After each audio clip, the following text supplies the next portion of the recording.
Buenas tardes, estimados estudiantes. ¿Me confirman el audio, por favor? Y si logran visualizar mi pantalla. Buenas tardes, profesora. Buenas tardes, chicos. Vamos a iniciar con la sesión del día de hoy. Buenas tardes, profesora. Sí, profesora. Buenas tardes, Buenas tardes, profe. Buenas tardes.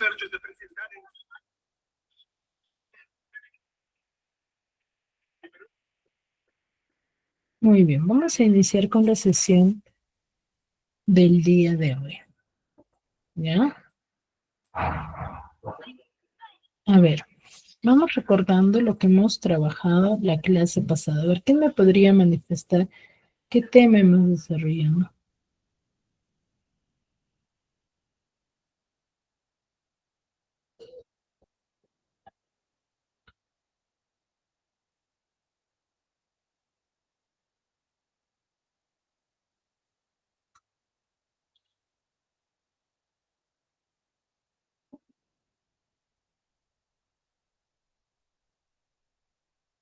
A ver, ¿quién recuerda qué tema hemos desarrollado?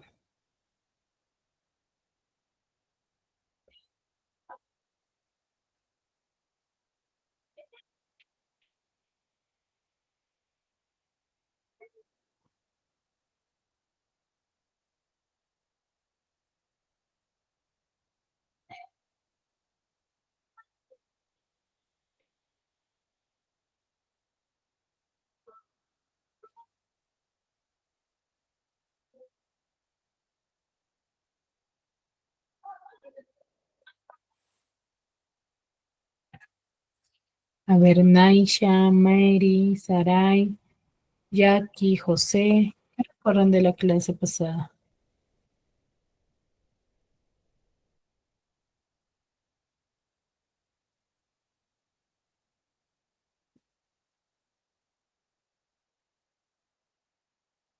¿Del neoclasismo, profesora? ¿De él? Muy bien, hemos hablado sobre el neoclasicismo. ¿Qué hemos dicho sobre el neoclasicismo?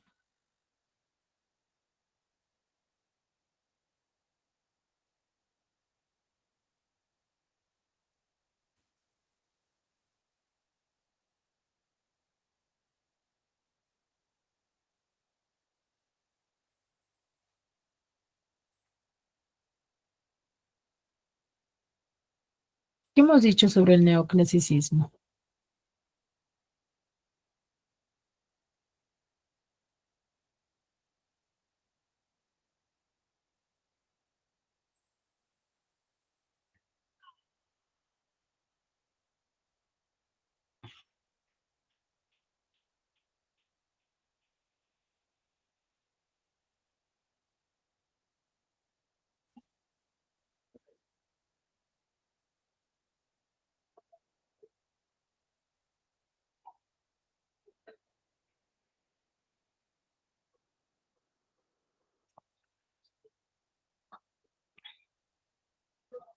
A ver, Naisha,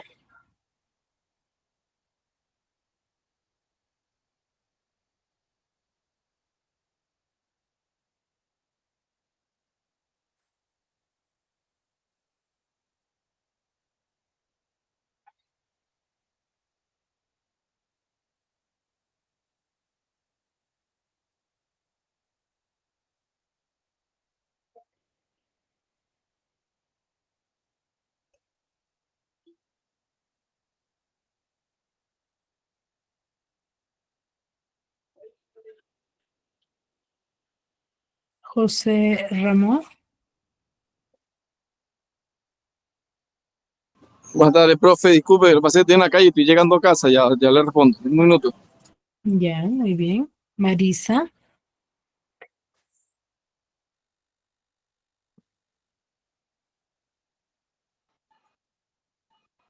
Buenas tardes, profe. buenas tardes. A ver, ¿qué hemos visto?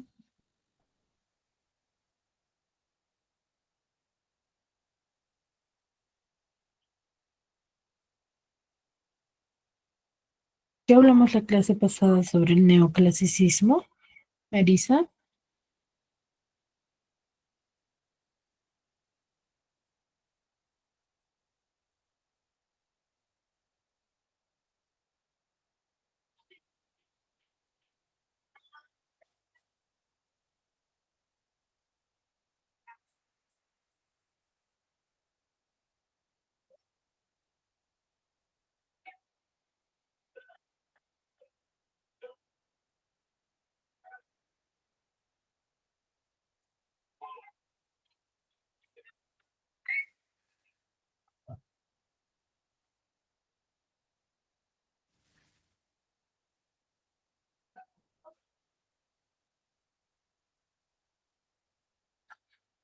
Marisa, ¿no recuerdas?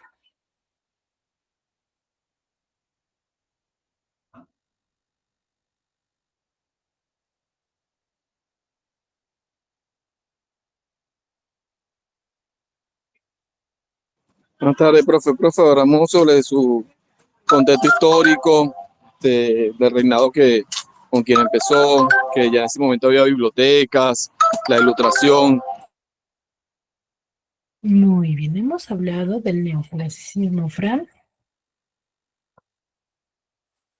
francesa.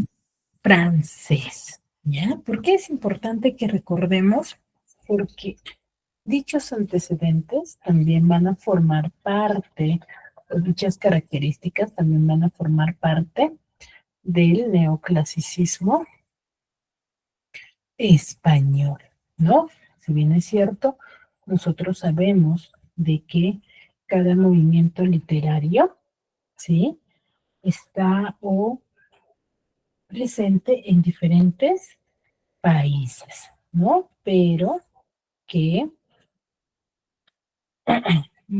cada uno de ellos tiene su manifestación, ¿no? Su realce, donde va a haber países donde va a resaltar mucho más esta, esta forma de literatura, ¿ya? A ello se refiere. Sí, entonces vamos a ver de qué nos habla el neoclasicismo español, ¿ya? ¿Y en qué se enfoca?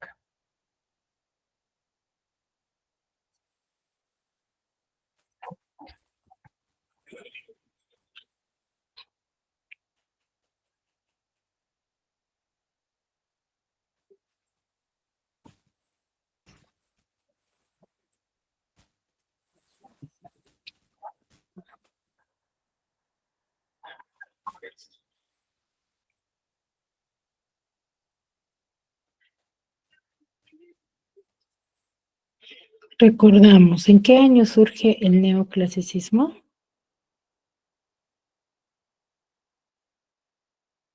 En el siglo XVIII, profesora. En el famoso siglo XVIII, ¿ya? Surge en el famoso siglo XVIII, conocido también como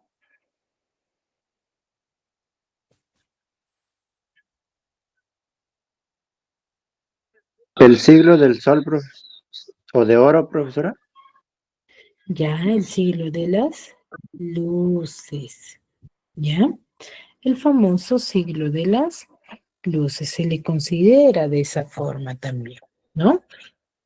Recordemos que el neoclasicismo, al ser un movimiento literario, se va a manifestar en todas las artes, ya no solamente en una, sino en todas las artes, ¿no? Que es, por ejemplo, en el teatro, en la prosa, en la literatura, géneros de este tipo de texto, ¿ya?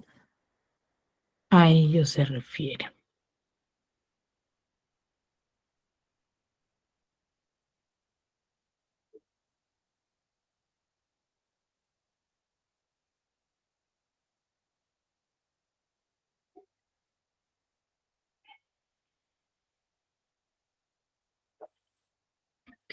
va a tener diversas manifestaciones literarias, ¿ya? Géneros literarios que van a ser significativos para esta forma de literatura, ¿ya? A ver, si bien es cierto, el neoclasicismo se presenta en, en el teatro, en la prosa y en la literatura. ¿No es así?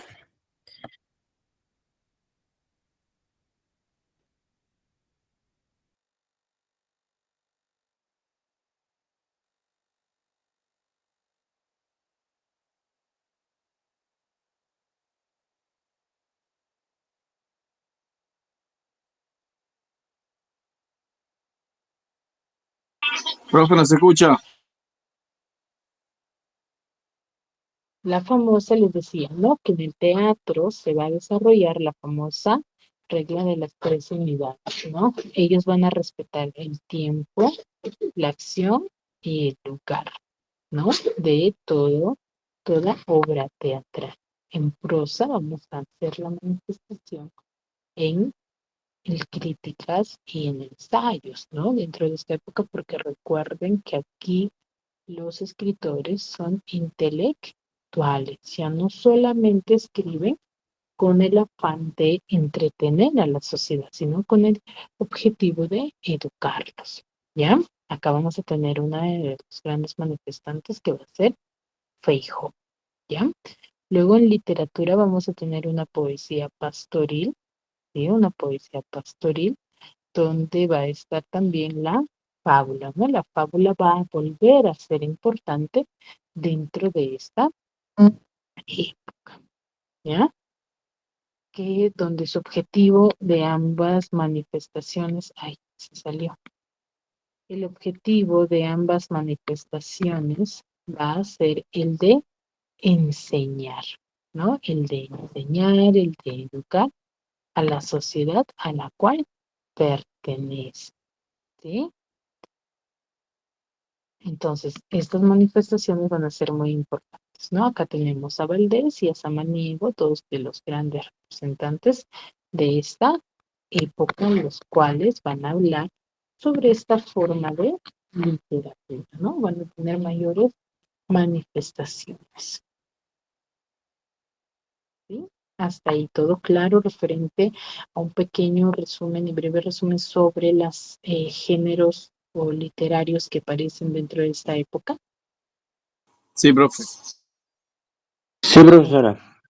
Muy bien. Ahora, ¿qué es lo que yo debo de tener en cuenta dentro del neoclasicismo? Primero, el racionalismo.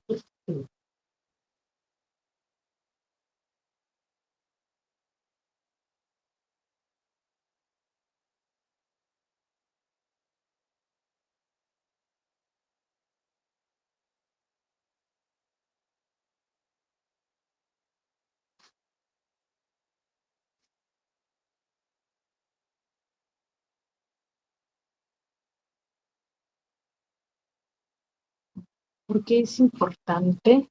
Porque esta palabra es significativa dentro de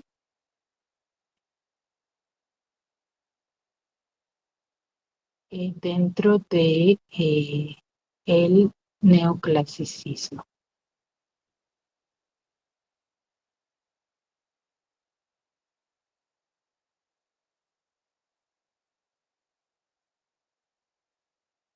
¿Por qué es importante? A ver, ¿recuerdan sobre el neoclasicismo francés? ¿Por qué?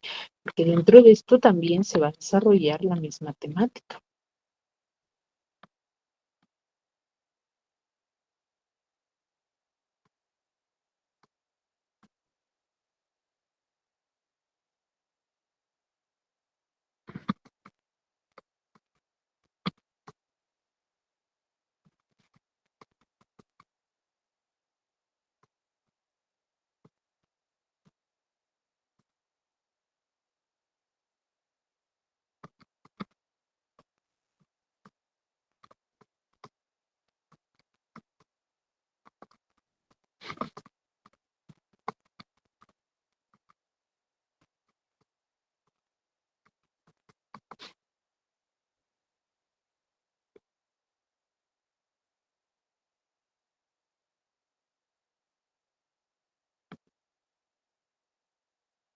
¿Mm?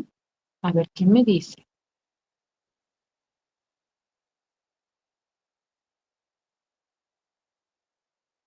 A ver, ¿por qué? Porque dentro de que surgiera antes el neoclasicismo, ¿sí? Va a ser un pensamiento subjetivista. Ya va a ser un pensamiento subjetivista. Entonces, aquí ya la sociedad va a ser bastante racional, donde su objetivo, ¿cuál va a ser? El de educar. Entonces, van a ser seres intelectuales, ¿no? El moralismo, la imitación de los clásicos, porque recuerdan que les manifestaba que el término neoclasicismo deriva, ¿sí? Del nombre, ¿sí? De la literatura clásica, ¿no? Porque se vuelve a tener como antecedente algunas características de este movimiento, ¿no? Sirve como base, ¿no? El predominio de la razón sobre la imaginación, ¿no? Los neoclásicos se van a centrar en un pensamiento objetivo y real, más que la imaginación, ¿no? Que lo subjetivo, que es lo que va a predominar, por ejemplo, dentro del romanticismo, ¿no? Donde lo que ellos enfatizaban va a ser el sentimiento amoroso, cariño que sentían por una persona. ¿Ya? Entonces a ello se refiere. ¿Sí, chicos? Entonces, ¿cuáles son las ideas claves que yo debo de tener en cuenta dentro del neoclasicismo?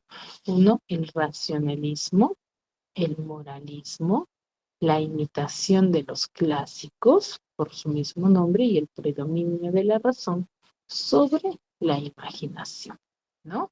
Vamos a tener diversas manifestaciones, como en el caso de la fábula, el teatro y el ensayo, ¿no?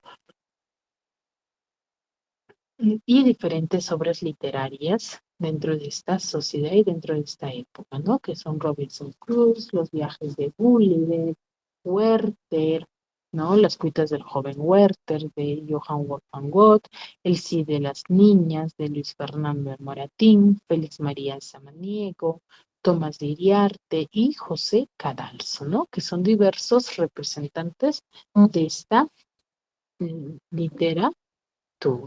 ¿No? Entonces, esta forma de literatura expresa una reacción de la burguesía contra el rococó, ¿ya?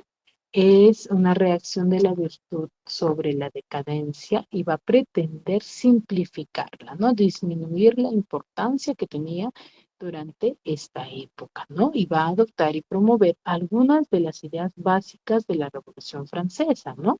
Lo cual es glorificar las grandes virtudes de la antigüedad y aceptar el paganismo, ¿ya? El paganismo, y va a agregar la ciencia a la o emoción, ¿no? Por ejemplo, el imperio de Napoleón Bonaparte, que surge durante esta época, va a poner énfasis en los valores de la civilización romana, ¿no? Que se debía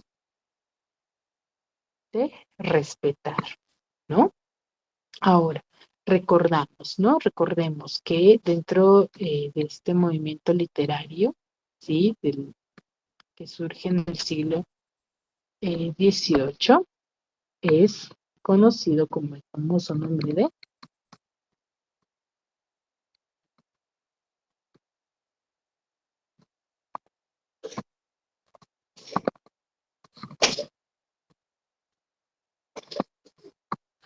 con el famoso nombre del siglo de las luces, ¿sí? ¿Por qué se le conoce así?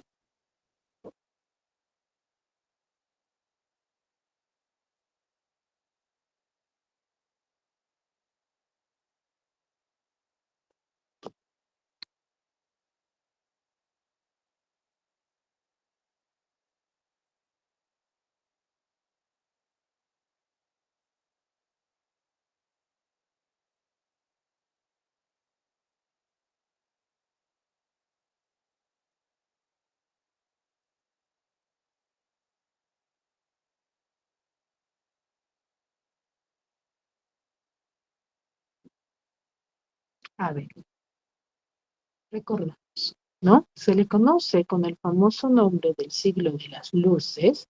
¿Por qué? Porque en esta sociedad, en esta nueva era, el hombre va a rechazar todo aquello que se le ha venido imponiendo, ¿no? Que se le ha venido manifestando que sí o sí lo tenía que realizar, ¿no? Es porque estaba sujeto a diversos gobiernos y solo va a admitir lo que le llega a través de la luz de la razón, ¿no? Sobre su raciocinio de dicha persona, ¿no? Él va a aceptar solamente esas manifestaciones, ¿no? Esas ideas, se podría decir, con el fin de tener, ¿qué cosa? De tener una cierta particularidad en cuanto a las ideas, ¿no?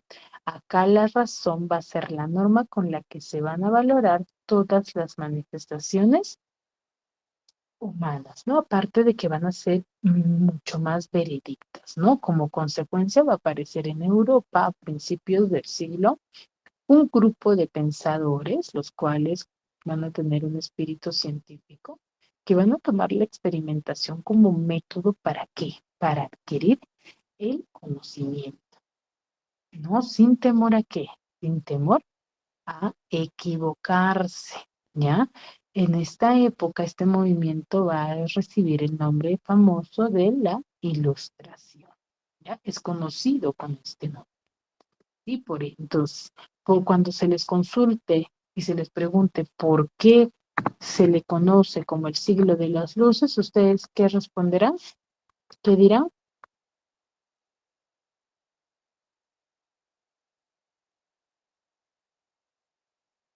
¿Qué dirán?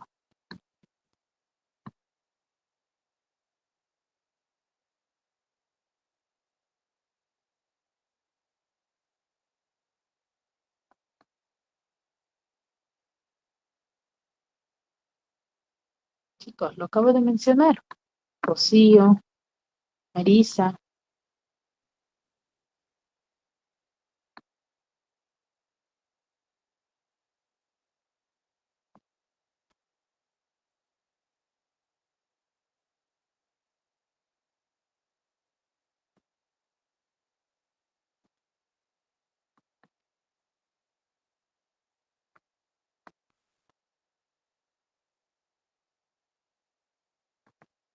Profesora, porque el hombre rechazó las ideas impuestas y solo admite lo que llega a través de la luz de la razón. Exacto, porque el hombre rechaza, ¿sí? Rechaza o imponer, ¿ya? Para poner como relevancia, ¿sí? Su pensamiento, ¿ya? Por eso, ¿ya? Entonces es importante que ustedes recuerden ello, por favor, ¿sí?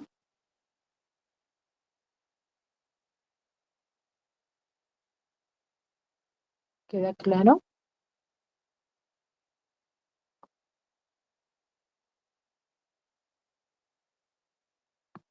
¿Sí? Muy bien.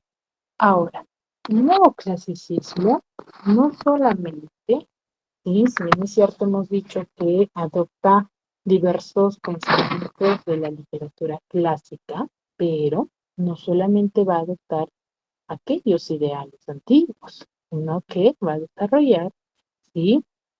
Debido a diversas manifestaciones literarias, se van a desarrollar o va a tener influencia de diversos ideales, ¿no? Como el desarrollo de la arqueología, que va a intentar la reproducción, ¿qué cosa? De las formas griegas, ¿no? Y romanos con una precisión que los artistas del Renacimiento no habían buscado, ¿ya? A ellos se refiere, ¿no? No habían buscado el redescubrimiento de la famosa antigüedad clásica, el cual va a verse potenciado por diversos, ¿qué cosa?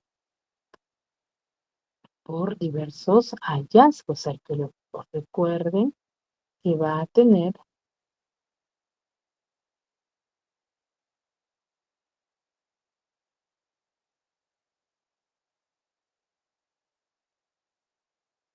¿sí? Para tener reales. ¿Ya, chicos?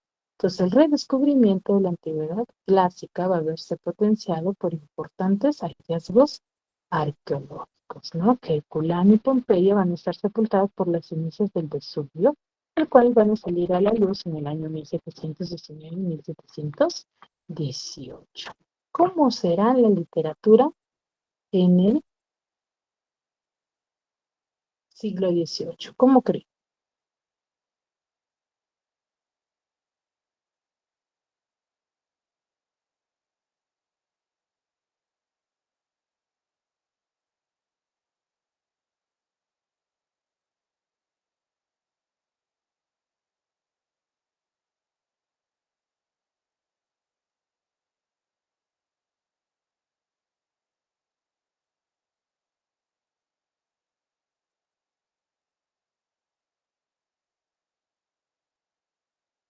¿Cómo será, chicos?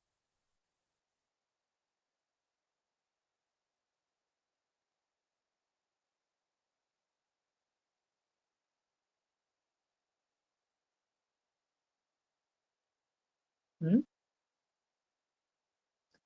A ver, entonces, la literatura en el siglo XVIII se va a considerar a los escritores griegos y latinos como modelos a imitar, ¿ya? Es un retorno, por el mismo nombre que tiene, ¿no? Es un retorno a quién, a las, ¿a quién? A las formas clásicas grecolatinas, ¿no? Y el cual va a ser el origen de la palabra neoclasi, neoclasi, neoclasismo, ¿ya? ¿Sí? Se están observando mi pantalla, ¿verdad? ¿Me confirman, por favor? Sí, profesora. Sí, profe.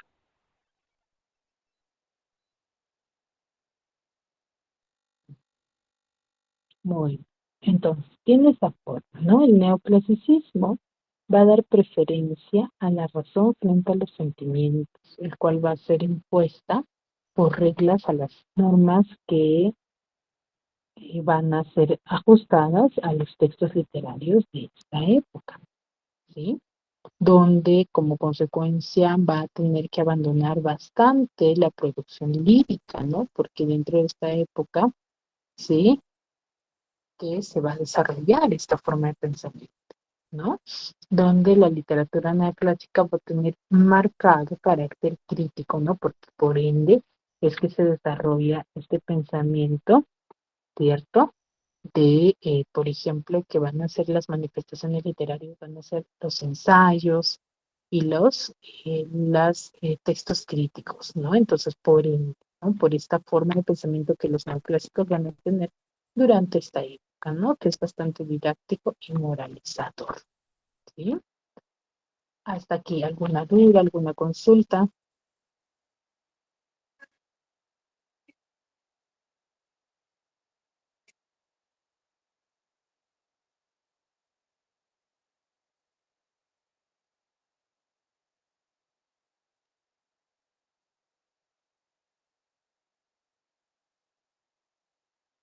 ¿Sí?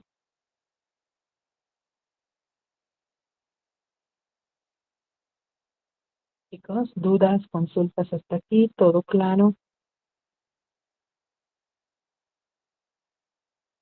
¿Me confirman, por favor? Sí, profe. ¿Todo claro?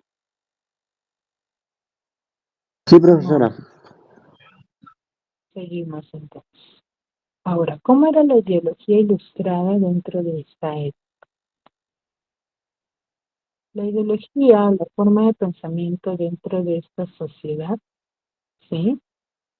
Se manifiesta de diferentes formas, ¿no? ¿Por qué? Porque es un movimiento cultural e ideológico que se va a desarrollar en Europa durante el siglo XVIII, ¿no? Donde vamos a tener diversos rasgos, ¿no? Que va a ser el espíritu crítico y que va a ser oculto a la razón, ¿no?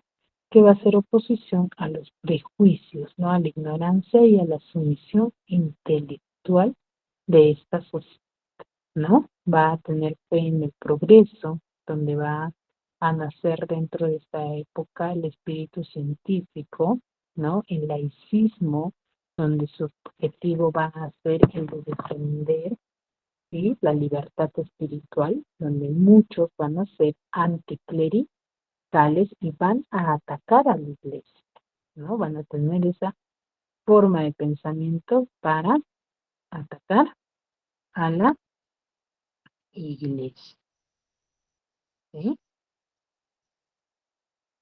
A ello se refiere, ¿no? Una religión natural donde se va a creer en la bondad natural del hombre, el deísmo, donde Dios se va a desentender del hombre y del mundo, la filantropía, donde la solidaridad, la fraternidad y el bien común va a ser el ente fundamental de esta sociedad, ¿no? El hombre va a ser o va a tratar de pretender ser un hombre o un ciudadano con derechos y deberes que respetar, ¿no? Ese va a ser el objetivo, ¿sí? ¿Queda claro? Sí, bro. ¿Sí? Muy bien. ¿Ya? Entonces, ¿por qué se le dice que es un Sí, pensamiento, profesora. una ideología ilustrada? Porque va a defender diversos aspectos racionales con el fin de obtener ser un hombre con derechos y deberes, ¿sí? Hasta ahí, ¿alguna duda? ¿Alguna consulta?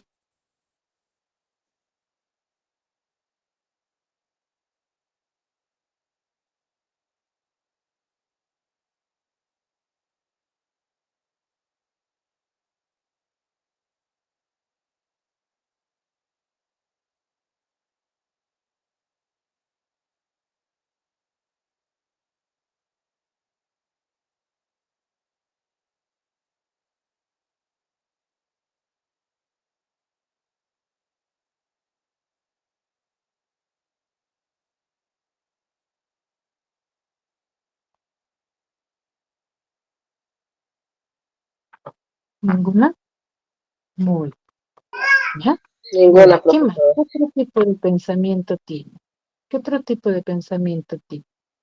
Va a tener un pensamiento de reformismo, ¿no? ¿Por qué? Porque aquí el hombre va a tener esa necesidad de cambiar a la sociedad a la cual ellos pertenecían, ¿no? El cual van a defender el despotismo ilustrado, ¿no? Que se consideraba o tenían como entendido todo para el pueblo, pero sin el pueblo, ¿no? Porque tenía mucha explotación, ¿no? Tenía un afán didáctico que al enterarse o al determinar que el hombre ya era libre, se va a buscar la educación del pueblo, ¿no? Que el pueblo aprendiera, ¿no?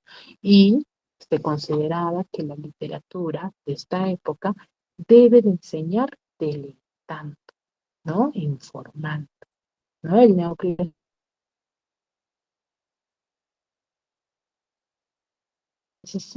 va a ser una vuelta a los clásicos, ¿sí? A los clásicos, tanto griegos, latinos y españoles que pertenecen al famoso siglo de oro, ¿no?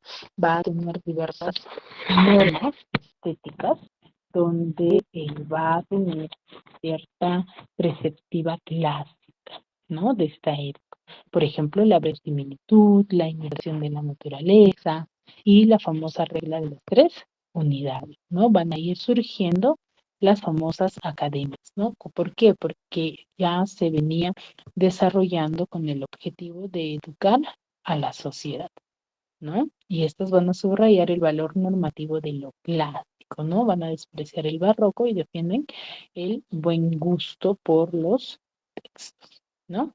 ¿Cómo es la literatura? Se va a manifestar en tres versiones, que es la lírica, el teatro y la prosa, donde la lírica va a presentar una poesía ilustrada, una poesía sentimental, ¿no? De Jovellanos, de José Cadalso, y en la poesía sentimental a Leandro Fernández de Moratín, que es uno de los grandes manifestantes de la literatura neoclásica española, pero va a tener mayor trascendencia dentro del teatro, ¿no? Con una comedia clásica, ¿no? Con el famoso nombre del sí de las niñas, ¿no? En la comedia sentimental encontramos a los jovellanos con El delincuente honrado, a la tragedia neoclásica de García de la Huerta, que es Raquel, ¿sí?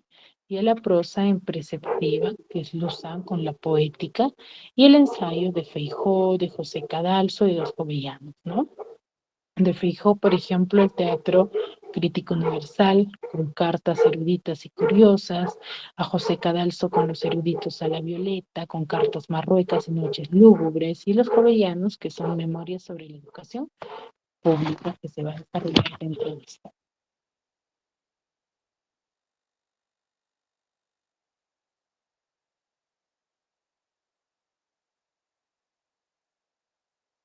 Entonces, la literatura de este movimiento literario es muy significativa.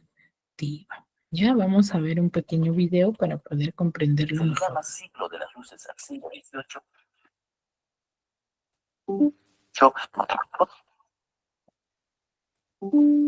Porque fue una época en la que se le dio importancia a la educación y al conocimiento, porque la ciencia y la razón eran las verdades motoras del progreso. Después de la exagerada ornamentación y pesimismo del barroco en el siglo XVIII se origina el neoclasicismo, movimiento en el que prima la razón como el fundamental del pensamiento de Occidente y que funda sus bases en el pensamiento clásico. Los neoclásicos tienen también especial interés en la ciencia y el conocimiento. El neoclasicismo tiene como principios las ideas de la Ilustración. Este movimiento surge en Francia con la influencia de Descartes y John Locke. Sostenía que se debía combatir la ignorancia con las nuevas ideas y la difusión del conocimiento. Al siglo XVIII se le denomina también el siglo de las luces, pues se afianza el progreso de la ciencia guiado por la luz de la razón. La Ilustración tiene además como hecho principal la Revolución Francesa. Esto marca un antes y un después en la historia de la humanidad, pues se elimina la monarquía absoluta en la que un rey tenía todo el poder y se pasa al sistema republicano en el que el poder se divide. A estos hechos se le suman la revolución industrial con el avance de la ciencia y tecnología y el crecimiento de las ciudades. La filosofía ha dispuesto de esta forma el conocimiento mediante la razón como la necesidad fundamental del ser humano. Por lo tanto, el arte también tendría como finalidad su difusión, es decir, tendría un fin didáctico y moralista. En la literatura, el conocimiento, la ciencia y la tecnología, dentro del marco de la razón, predominaron. Como vimos, tiene un fin didáctico y moral, y así como su nombre lo indica, revalora el clasicismo, pues toma como modelos a Aristóteles, Horacio y retoma el canon clásico. Así, se evita mezclar géneros como la prosa y verso, y predomina la supremacía de la armonía y equilibrio, rechazando incluso el exceso de imaginación barroca. En cuanto a las obras, prevalece el ensayo con Montaigne como género divulgador de ideas, siempre haciendo el uso de la razón. Como todo era conocimiento y ciencia en este siglo, se crea en Francia la enciclopedia como género difusor de todo el conocimiento humano, con Diderot y artículos de Voltaire y Rousseau. La enciclopedia era la Wikipedia del siglo XVIII y contaba con 72.000 artículos. Se desarrolló también la fábula, pues tiene un fin moralista, una enseñanza que se expresa a través de su moraleja final.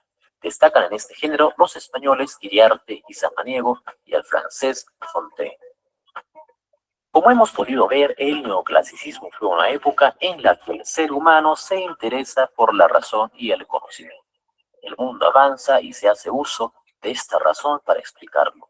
La literatura se encamina en este objetivo, pero como nada dura para siempre, esta direccionalidad marcada parece restringir a muchos artistas que se encuentran limitados. Así, nace una siguiente etapa denominada romanticismo.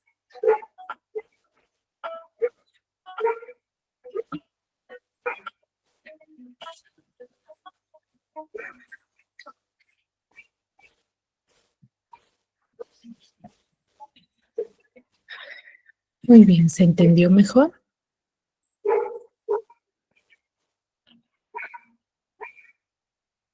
¿Quedó más clara la idea del neoclasicismo español? Sí, profesora.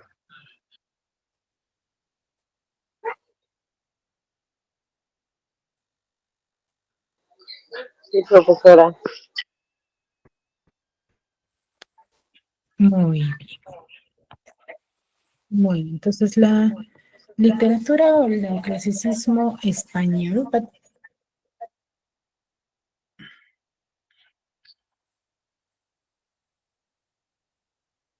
va a tener mucho realce dentro de dicho mundo, ¿no? Ahora, ¿cómo se presenta el clasicismo en la poesía?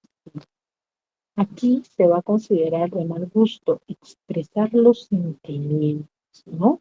Los poetas de este movimiento van a adoptar dos tiempos, el bucólico o también llamado pastoril y la fábula, ¿sí? Dentro de esta época. La poesía bucólica o pastoril, ¿sí? En este movimiento literario va a ser un tipo en el cual va a ensalzar o lo fantástico, lo maravilloso va a ser la naturaleza, en el cual va a destacar Juan Meléndez Valdés dentro de esta época, ¿sí? Ahora, la fábula, que es una de las expresiones o manifestaciones literarias que mayor realce tiene, mayor importancia dentro de esta sociedad, ¿sí? Se va a desarrollar, ¿sí? Con el objetivo de ofrecerle al lector consejos y enseñanzas morales, que es lo que hemos visto desde mucho tiempo, la función y el objetivo de las fábulas, ¿no? Que donde los diversos personajes van a estar en base a quién, a los animales, ¿ya? A los animales de esta sociedad, ¿sí? Entonces, ¿con qué fin? Con este objetivo, ¿no? Con enseñanzas morales, ¿no? Grandes fabulistas como Iriarte y Samaniego van a resaltar dentro de esta sociedad, ¿sí? A ver, ¿quién me ayuda con la lectura de esta pequeña fábula conocida con el famoso nombre del burro flautista? A ver, ¿quién me apoya?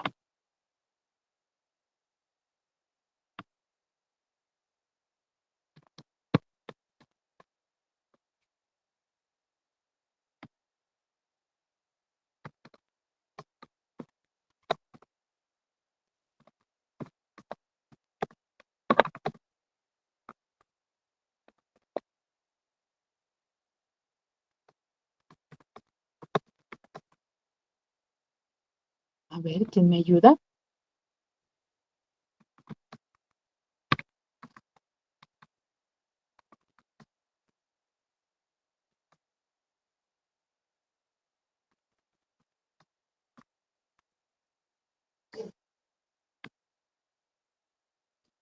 A ver, Concepción, ¿me escuchas? Sí, profesora. Ya, Concepción, ayúdame tú, por favor. Ya, profesora. El burro flautista. Es famosa su fábula titulada El burro flautista. Un burro se acerca a una flauta y al olerla, ésta suena, lo que hace pensar al animal que sabe tocarla. Entonces el autor saca la moraleja: sin reglas del arte, el que en algo acierta por casualidad. Sin reglas el arte, el que en algo acierta por casualidad. Sigue. Esta, Ajá. esta fabulilla, salga bien o mal, me ha ocurrido ahora por casualidad. Cerca de unos prados que hay en mi lugar, pasaba un borrico, por casualidad. Una flauta en ellos halló, que un zagal se dejó olvidada por casualidad. Acercóse a olerla el dicho animal y dio un resoplido por casualidad. En la flauta el aire se hubo de colar y sonó la flauta por casualidad. Oh, dijo el borrico, qué bien sé tocar, y dirán que es mala la música asnal. Sin reglas del arte, borriquitos hay que una vez aciertan por casualidad.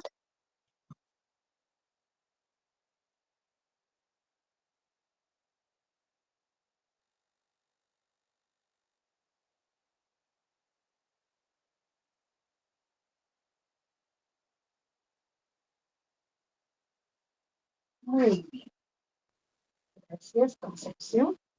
Entonces, dentro de esta fábula, ¿qué es lo que te enseñanza nos da?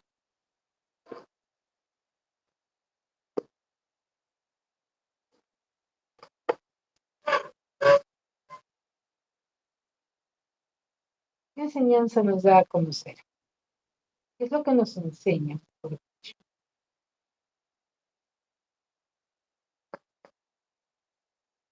A ver, ¿quién me podría manifestar? Marisa.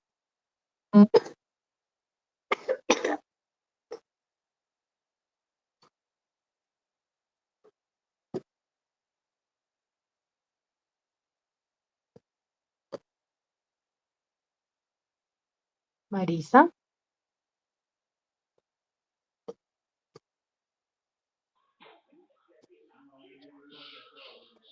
Parece que Marisa ya no está. Sí, sobre una flauta.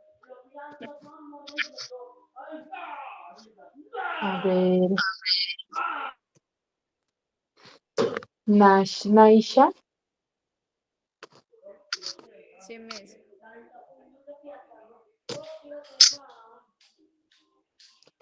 Naisha. Sí, Miss.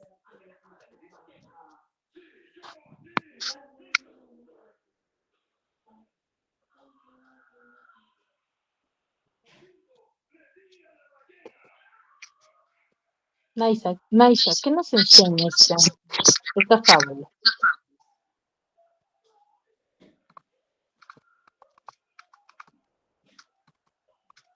Sobre un burro flautista.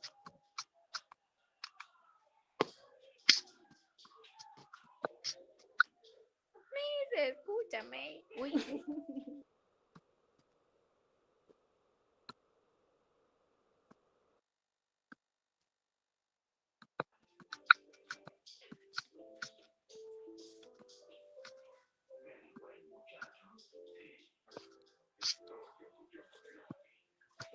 Naisha. Bueno, parece que Naisha tiene problemas. Sara. Para. Para. Sarai.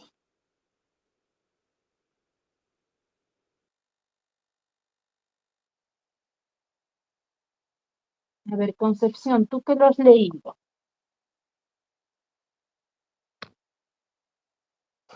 Concepción.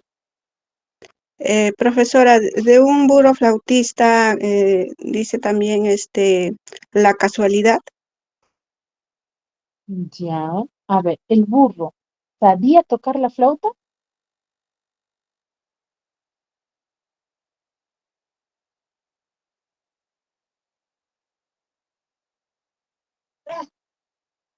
¿Sabía tocar No, la flauta? profesora. No, por pura casualidad es que él al dar un resoplido toca. ¿Qué lección nos da? Que muchas veces nosotros consideramos que somos incapaces de lograr algo, pero si le ponemos empeño o simplemente, como dice, por casualidad, nos puede salir, pero ¿qué nos enfoca a nosotros? Que nosotros ya lo debemos de perfeccionar, ¿cierto? ¿Sí? Sí, Ahí profesora. está. ¿Ya? Ahí está. Chicos, muy bien. Seguimos. Ahora, uno de los grandes manifestantes de este movimiento literario de la poesía de las fábulas, Tomás de Iriarte, ¿sí? Que nace en la Orotava de Neray,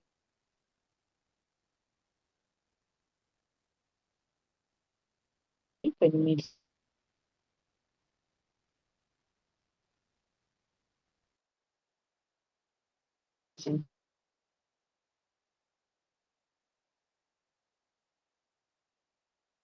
1750 y muere en Madrid en 1791. Ilustrator, ¿sí? Y es también compositor, ¿sí? Y utiliza sus fábulas ¿para qué? Para dictar normas que logren un buen estilo literario, ¿no? Otro de los manifestantes es Félix María de Samaniego, quien nos muestra fábulas morales, más de 157 fábulas distribuidas en 9 libros, ¿no? Él ridiculiza, ¿sí?, los defectos humanos, ¿no?, en las fábulas que él presenta, imitando a grandes fabulistas como Fedro, Esopo y La Fontaine, ¿no? La prosa en el neoclasicismo con ensayo y con la crítica, vamos a tener a Fray Benito Jerónimo, donde él, de acuerdo a su espíritu ilustrado, lo intelectual que era, ¿sí?, va de la época, se va a proponer enseñar al pueblo, ¿no? Y para ello va a criticar todas las supersticiones que se desarrollaban dentro de esta época, ¿sí?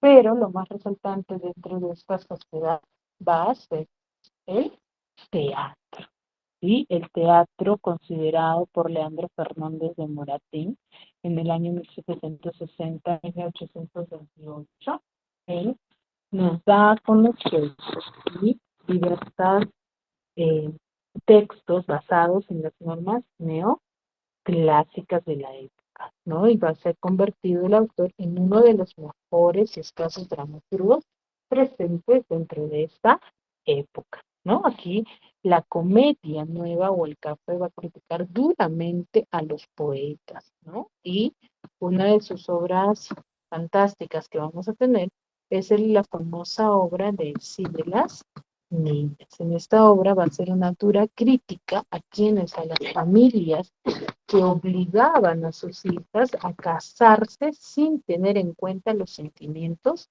que ellos presentaban. Solamente se casaban por obtener riqueza, ¿no? Y ese es en el caso de sí de las niñas. A ver, vamos a escuchar este pequeño.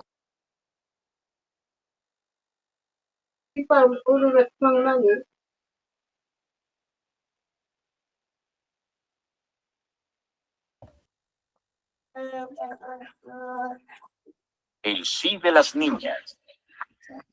El sí de las niñas es una novela escrita por el español Leandro Fernández de Moratín a comienzos del siglo XIX.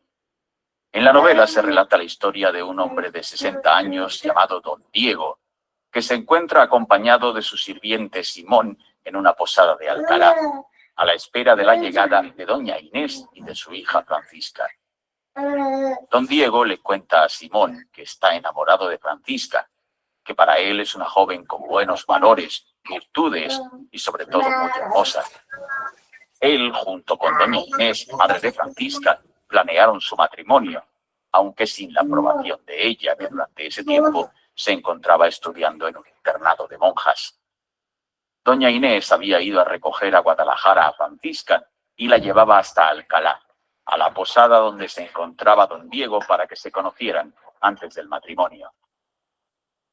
Durante la charla entre estos dos hombres, Simón le habla a don Diego sobre la diferencia de edades entre Francisca y él, y le dice que el joven y apuesto sobrino de don Diego, llamado Carlos, que es mejor partido para la joven. Don Diego reacciona molesto. Él cree que su sobrino es mujeriego y que nunca se toma a las mujeres en serio.